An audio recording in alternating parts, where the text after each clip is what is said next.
You're gonna have to come out. So watch. It's kind of slow. You want to crawl through it first. Okay. Alright. There's a song I like by Jack Johnson named Traffic in the Sky. And here's a verse from the song. Puzzle pieces in the ground. No one ever seems to be digging. Instead, they're looking up towards the heavens with their eyes on the heavens. The shadows on the way to the heavens. It's enough to make me cry. But that don't seem like it would make it feel better. The answers could be found. We could learn from digging down. But no one ever seems to be digging.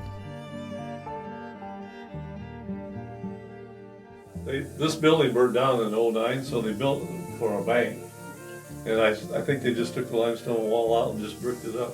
I can't quite figure out why they put brick in the middle there, because there wouldn't be any reason for it.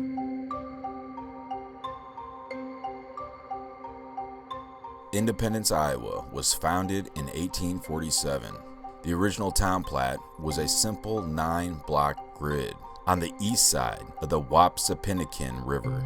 The village of Independence had fewer than 15 persons when the county seat was transferred there. On Main Street, on the west bank of the Wapsipinicon, a 6-story grist mill was built in 1867.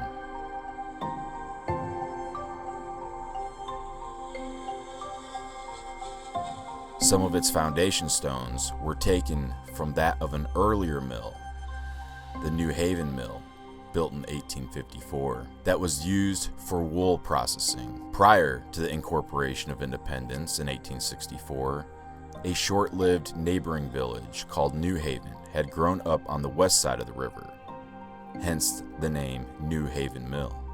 The 1867 mill, now called the Wapsipinicon Mill, was a source of electrical energy from 1915 to 1940. Some structural restoration occurred in recent years, and the mill now functions partly as a historical museum. Independence has a beautiful main street with a fascinating history. Underneath the current storefronts is the previous main street, dating back to the 1840s to the 1860s, when the city's founding fathers decided to raise all the business buildings up because of frequent flooding downtown. What remains underneath can still be viewed during special underground tours. Thank you for coming. Yeah, it's interesting. Where did they even advertise this at? Where did they advertise it? On the sign. We Word of You just mouth. saw it on the sign? no word of mouth. Oh, word of mouth. Oh, I think they put it in some of the area newspapers.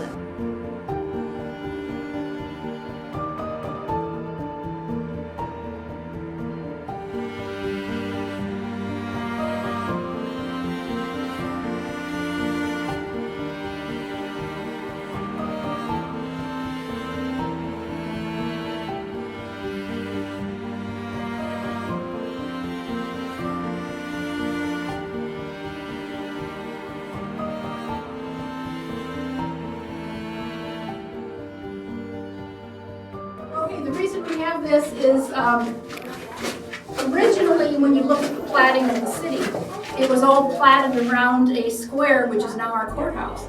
And I guess I would have thought, since it was platted like that way, they would have built their buildings around that. Everybody built their businesses down by the river, which flooded. And so in 1865, the flood was so intense that it washed away the bridge. So the city fathers decided that they needed to raise this level on the east side. They needed to raise the level of the street.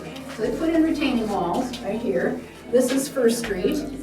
Put in a retaining wall and then filled it all in and raised the level of the street a whole story. So this was the original, this business, this was the door. You can see some of the old brick here, real old brick. And we're guessing that there was some kind of a walkway, some kind of a stairway that would lead down. Oh, wow. So people could, but that all becomes obsolete once there's a fire. And anybody here, some of you are local. Anybody else? Anyway, the first fire was in November of 1873 in what is now Harding Drug, across the corner that way. And it just burned the corner area, and all they had was river water in a cistern that was over by Joe's Pizza. Really? And so the city father said, well, let's buy a steamer pumper fire engine. Okay, and it came in April. Well, it hadn't been put together yet. And in May, a fire starts. I actually have a map from somewhere else. We're here, and this is First Street. The fire started over here, across from, those of you who know where the Malik Theater was, across there, and it was in a millinery shop. And A what shop? Make hats, a millinery shop. A ladies' millinery shop. They probably made men's hats too. Oh, okay. And so anyway, my hands are, anyway. We don't know why it started. Just think of wood stoves and kerosene lamps. But there was a family living upstairs, and the fire was so intense they could not get down the stairway. So the man breaks out the front window, throws out a mattress, and by that time people had come to help. So his family was saved. But they figured that it would stop. And but it didn't. It would burn all the way down to the river. The flames leapt across the river back here, which is our parking lot back there. There was a church, a livery stable, and some residences. But also there were some small businesses that were made of wood, like maybe a blacksmith shop. And it leapt there, it burned all this, and then started the roofs on fire. It burned all the way to what is now Security Bank. And the engineer went and got that pumper and put it together. And they used river water, and he is credited with saving the rest of the city. About 30 businesses, all from here, all there. These had already been burned the fall before. So about 30 businesses, a church, a livery stable, and some residences burned. So the headlines in the newspaper were Independence may be down, but they're not out. And they decided within 10 days that they were going to rebuild the city on the old foundations. And you see the limestone foundation on both sides here. They dug it all out. I've seen a picture of the man, Mr. Plain, who owned the area which is now Minnie Frank's. He owned that store. He's standing on the rubble. There's a picture of him standing on the rubble. Also, I think it might be at Heartland Acres. He had a hardware store, and there's a bucket of nails that had burned, and they all melted into this bucket. I think it's out at Heartland Acres. So it was an intense fire.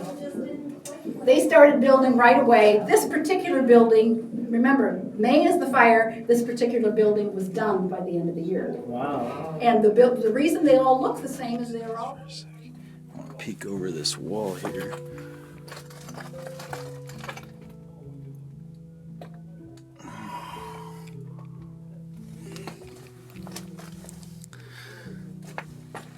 So we are under the sidewalk. Limestone walls, disastrous fires, a whole road with new buildings built on the existing buildings. If you haven't yet, check out my other series exploring history, Davenport, Iowa, where again we'll see the famous limestone walls, the disastrous fires, and tunnels riddled throughout. Last month we took a trip from Davenport, Iowa to Wisconsin Dells, and all along the way is riddled with underground tunnels, caves, and mines. From the Makokata Caves to the mines of Spain in Dubuque, Iowa, along with Crystal Cave and the countless mines in Wisconsin. Really makes you wonder what really lies beneath us. Surely someone must have an explanation for these underground mysteries, but whom? Where did they all go? During the underground tour, we stopped for a drink at a bar called Sanity. There at the bar, I saw some pictures from an insane asylum just a couple miles away.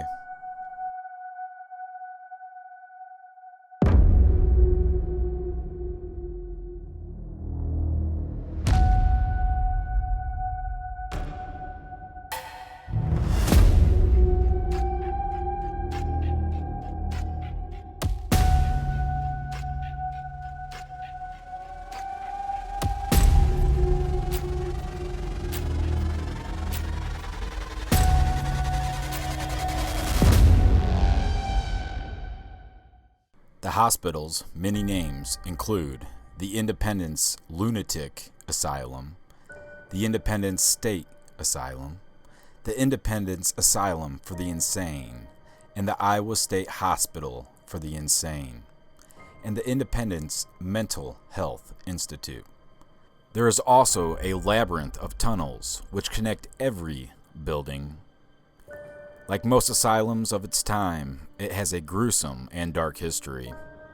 Remnants of this are the graveyard, the hydrotherapy tubs, and lobotomy equipment.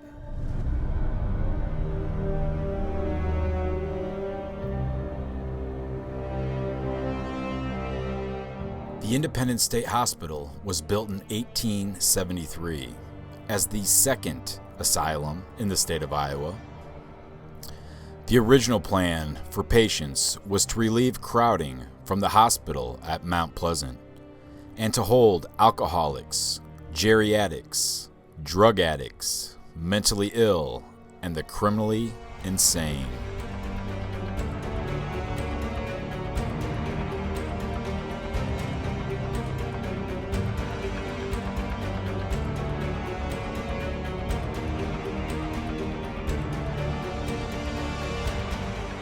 The asylum was huge and totally self-contained, needing nothing from the outside world.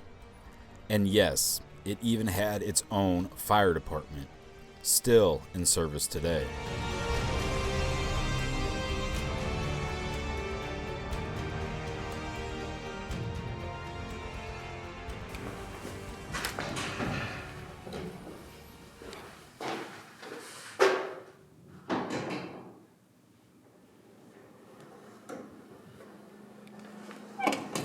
Hi. How's it going? Good. You guys do tours through here? We don't. I'll give you the number of the guy that, I mean, we don't do them like, just like walk-in tours, I guess, is what I'm trying to say. Gotcha. But I can give you the number to the guy that does the tours, and you just gotta like set up a time with him. Okay. And he's really good about making it work. Okay. You know? So Yeah. I can do that. Who would have thought that these new settlers, coming in on their horse and buggies, would have such a need for such a huge, magnificent building able to hold thousands of mentally ill, and not just one insane asylum.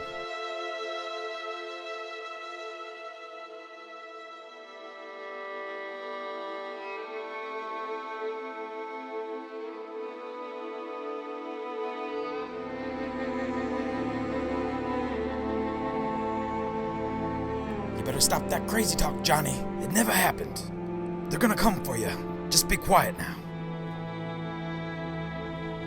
As for some time reference, the asylum in Independence was built in 1873.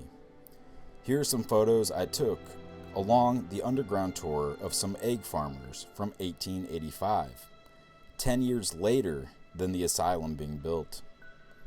I love to look at old photos like this and really get a sense of the times. If there's anyone in this picture who has an idea of what is going on, it's this guy. Understanding the labor that went into everything being built. And of course, the children. Lots of children. I suppose from the orphan trains or maybe even the infant incubators. Whatever happened to their parents? Could it be possible that they didn't go along with his story?